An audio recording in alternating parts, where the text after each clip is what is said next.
Hey everyone, welcome back to AI Golden Era, the channel where we explore the frontier between technology, creativity, and the future of digital storytelling. In this episode, we're going deep, and I mean deep, into one of the most fascinating breakthroughs in AI right now, creating hyper-realistic videos of yourself using artificial intelligence. By the end of this video, you'll know how to turn a single image of yourself into a talking, moving, believable character, one that can act, speak and perform in your projects just like you would. No green screens, no cameras, no fancy studio setups, just AI. Part 1, the vision. Why this matters. Before we jump into the tools, let's talk about why this is such a big deal. For years, content creation has been limited by gear, by budget, and by time. If you wanted to produce a high-quality ad or a cinematic video starring yourself, you'd need lights, a good camera, maybe even a small crew. Now, you just need a computer and your imagination. AI is flipping the script. You can literally become the star, director, and editor all at once. Imagine producing an ad campaign, a YouTube short, or even a mini film where your digital twin appears, speaks naturally, and interacts with realistic environments. That's not science fiction anymore. That's Google's new Flow V3 in action. Part 2, Google Flow V3, the game changer. Let's start here, because this is the tool that ties everything together. Google's latest update to Flow V3 lets you upload an image, it could be a photo of yourself, and instantly turn it into a talking video. We're not just talking about subtle animations anymore. We're talking full lip syncing, facial motion, and realistic movement. This means you can keep your face consistent across multiple scenes. You can generate cinematic shots of yourself without reshooting, and you can do it all from your laptop.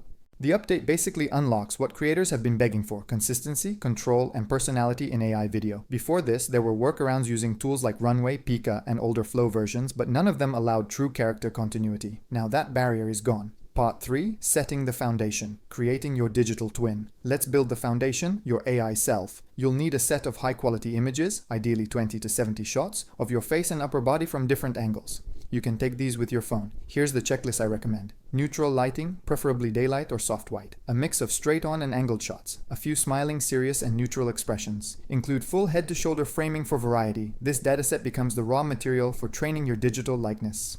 Part 4. Using Higgsfield to build your AI character. The next step is using Higgsfield, an incredibly advanced AI tool for creating personalized character models. When you upload your photos, Higgsfield analyzes your face geometry, lighting patterns, and even micro-expressions. It then builds a digital character that looks and feels like you. You can even give this character a name. Mine's called the Curly Sunlit Wanderer. Don't ask why. It just sounded cool. The more diverse your reference images are, the better the model performs. Close-up shots, profile shots, even side smiles, all help build a robust dataset. Higgsfield will then score your upload quality. Aim for excellent before generating. You can also upload more photos later if you want to improve realism. Now here's something most creators miss. What you wear in your training photos matters. The system uses your clothing as a visual reference. So if you want your AI self to appear in a suit, hoodie, or lab coat, wear that during your photo session. It makes a noticeable difference later. Part 5. Smart prompting. Your new creative superpower. Okay, so you've built your AI twin. Now you need to start generating scenes. This is where prompts come in. Think of prompts as your new director's instructions. But here's the trick. Don't just write vague prompts. Use structured, detailed storytelling language. Instead of saying, generate a picture of me outside, say something like, create a cinematic image of my character standing in a golden wheat field at sunset, holding a black perfume bottle with warm backlight and a shallow depth of field. That's the difference between amateur and professional AI imagery. You can even use a language model like ChatGPT or Gemini to refine your prompts.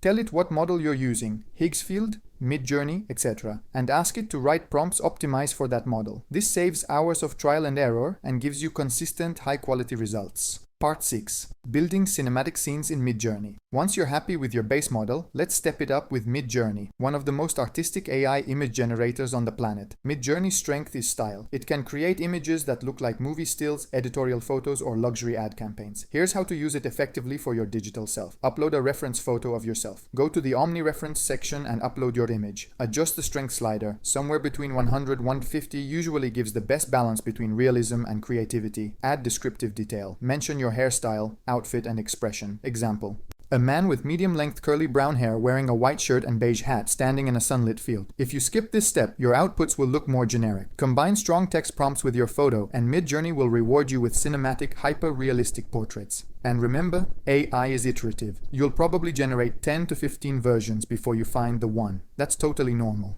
Part 7. Adding props and products using Flux context. Now that we have our character and scene, let's take it further. Suppose you want to make a realistic product demo. Maybe you're holding a smartphone, a bottle, or a headset. You can use Flux Context for that. Flux lets you upload two images. Your base character image, the object you want them to hold. Then you simply write a prompt like, "The man in the field is holding a sleek black perfume bottle, angled toward the camera." Sometimes you'll need to rephrase or tweak your description to get accurate placement, but the results can be surprisingly good. If the final image comes out slightly low resolution, use an upscaler like Magnific. It restores crisp detail, especially in hands, faces, and reflective surfaces. Part 8. Animating with Google Flow V3. Now comes the fun part. Bringing your still image to life. Inside Google Flow V3, look for the frames to video option. Here's how it works. Upload your generated image. Choose frames to video. Add a text prompt describing what happens next. Example: the character lifts the perfume bottle toward the camera, smiles and says, "Here's why this product is revolutionary." A gentle breeze moves through the field as the camera slowly zooms in. Hit generate and watch as your AI version starts talking, moving, and emoting straight from that single frame. The results aren't perfect yet. You'll notice minor artifacts or stiffness. But remember, this tech is moving faster than any creative software we've ever seen. What's considered impressive today will look primitive in 6 months. You can also choose between fast mode, cheaper, lower quality, or quality mode, slower but higher detail. For production content, always go quality mode. Part 9. Fine-tuning motion and realism. When you preview your clip, pay attention to lip sync accuracy, eye movement, hand positioning, background motion. If something feels off, don't settle. Regenerate the clip with small prompt tweaks like add more subtle expression, increase realism in eye movement, or reduce background wind intensity. Each prompt changes the dynamics of the scene. It's like directing a real actor. Pro tip: when describing emotion, use cinematic cues. For instance, he delivers the line with a calm confidence, smiling faintly at the end. That kind of emotional detail dramatically improves results. Part 10. Giving your AI self a voice. 11 Labs. Now we need sound. A great video with robotic audio instantly breaks immersion. So we'll use 11 Labs, one of the best AI voice engines available. You can clone your own voice by uploading a short voice sample, or use one from their massive voice library. Each voice comes with different tonal characteristics: confident, cinematic, warm, energetic, you name it. You can even adjust pitch, clarity, and pacing. Here's how I integrate it. I take the dialogue script I want my AI avatar to say. I input it into 11 Labs and generate the voiceover. Then I sync it in my video editor to match the AI character's lip motion from Google Flow. If the voice feels slightly out of sync, try retiming the subtitles or stretching the clip duration by 5 to 10%. That usually does the trick. Part 11. Voice style transfer and audio enhancement.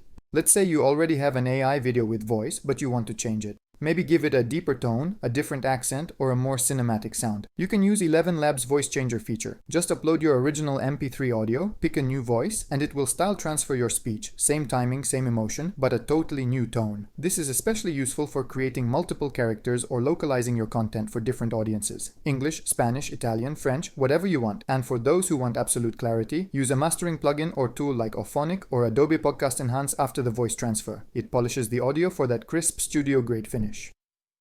Part 12. Building a complete scene. Now let's imagine we've got everything: the visuals, the motion, the voice. The next step is editing your sequence together. Inside Google Flow, you can add scenes to a timeline, extend clips, and adjust transitions directly within the interface. For bigger projects, export your clips and move to an editor like DaVinci Resolve, Final Cut, or Premiere Pro. Here's the typical workflow. Generate multiple angles of your character using Flux or Midjourney, front, side, close-up. Animate each one in Flow V3. Add those scenes together in your timeline. Mix in your final audio from 11 Labs. Add background music, color grading, and text overlays. Suddenly, you're producing full AI-driven commercials or cinematic shorts starring your digital self. Part 13. Common mistakes and how to avoid them. Let's be real. The first few times you try this, things will go wrong. So here are some pitfalls to avoid. Overly vague prompts result in generic faces and weird proportions. Low-quality reference photos cause jittery or mismatched results. Ignoring lighting consistency leads to odd shadows and flicker. Skipping upscaling makes the final video look blurry or soft. Forgetting voice sync timing breaks realism instantly. The trick is patience. AI filmmaking is just like traditional directing. It takes iteration and experimentation. Part 14.